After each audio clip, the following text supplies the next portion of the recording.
ನನ್ನ ನೋಡಿದ ತಕ್ಷಣ ಎಲ್ಲರೂ ಮೇಡಮ್ ನೀವು ಬ್ರಾಹ್ಮಿನ್ಸಾ ಅಂತ ಕೇಳ್ತಾರೆ. ಇದರ್ ನೋಡಕ್ಕೆ ಬ್ರಾಹ್ಮಿನ್ಸ್ ಆಗಿದ್ದೀರಿ ಅಂತಾರೆ, ಇಲ್ಲ ನಿಮ್ ಹೆಸರು ನರಸಿಂಹಮೂರ್ತಿ ಅಂತೆ ಅದಕ್ಕೆ ಅಂತಾರೆ, ಇಲ್ಲ ಓದಿದ್ದೀರಾ ನೀವು ಅದಕ್ಕೆ ಬ್ರಾಹ್ಮಿನ್ಸ್ ಅಂತ ಅಂತಾರೆ. ನಾನು ಇಲ್ಲ ನಾನು ಬ್ರಾಹ್ಮಿನ್ ಅಲ್ಲ ಅಂತ ಹೇಳ್ತಿದ್ದೆ.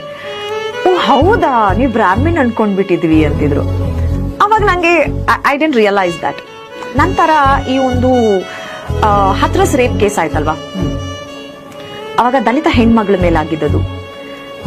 ಹೀಗೆ ಒಂದು ಪ್ರೊಟೆಸ್ಟ್ ಅಲ್ಲಿ ನಾನು ತುಂಬಾ ನಾನು ಮಾತಾಡುವಾಗ ಐ ವಾಸ್ ವೆರಿ ಇಮೋಷನಲ್ ಕೂಡ. ಯಾಕೆಂದ್ರೆ ಪಾಪ ಹೆಣ್ಮಗಳ ಒಂದು ಪಾರ್ಥಿವ ಶರೀರನೂ ಅವ್ರ ತಂದೆ ತಾಯಿ ಕೊಡ್ಲಿಲ್ಲ, ಹಾಗೆ ಸುಟ್ಟು ಹಾಕ್ಬಿಟ್ಟಿದ್ರು ಪೊಲೀಸರು.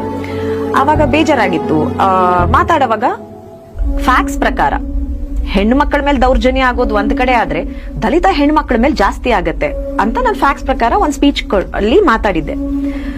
ಒಬ್ರು ಒಂದ್ ಯೂತ್ ಅವ್ರು ಫೋನ್ ಮಾಡಿದ್ರು, ಮೇಡಮ್ ತುಂಬಾ ಚೆನ್ನಾಗಿ ಮಾತಾಡಿದ್ರಿ, ಥ್ಯಾಂಕ್ ಯು. ಮೇಡಮ್ ನೀವು ದಲಿತರ ಅಂದ್ರು. ಇಲ್ಲ ನಾನು ದಲಿತರಲ್ಲ ಅಂದೆ. Sorry madam sorry madam sorry madam ಅಂದ್ರು.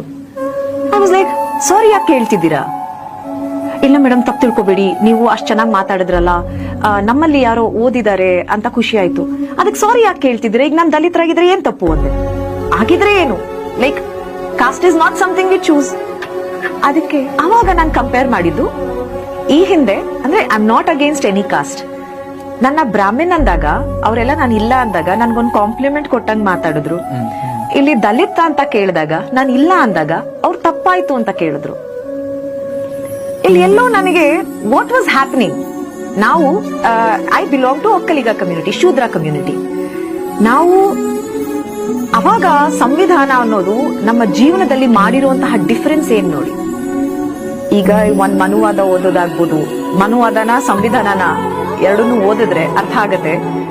ಅಲ್ಲಿ ಹೇಳ್ತಾರೆ ಓದಿರುವಂತಹ ಹೆಣ್ಮಕ್ಕಳ ನಾಲ್ಗೆ ಕತ್ತರಿಸಬೇಕು ಅಂತ ಹೇಳ್ತಾರೆ.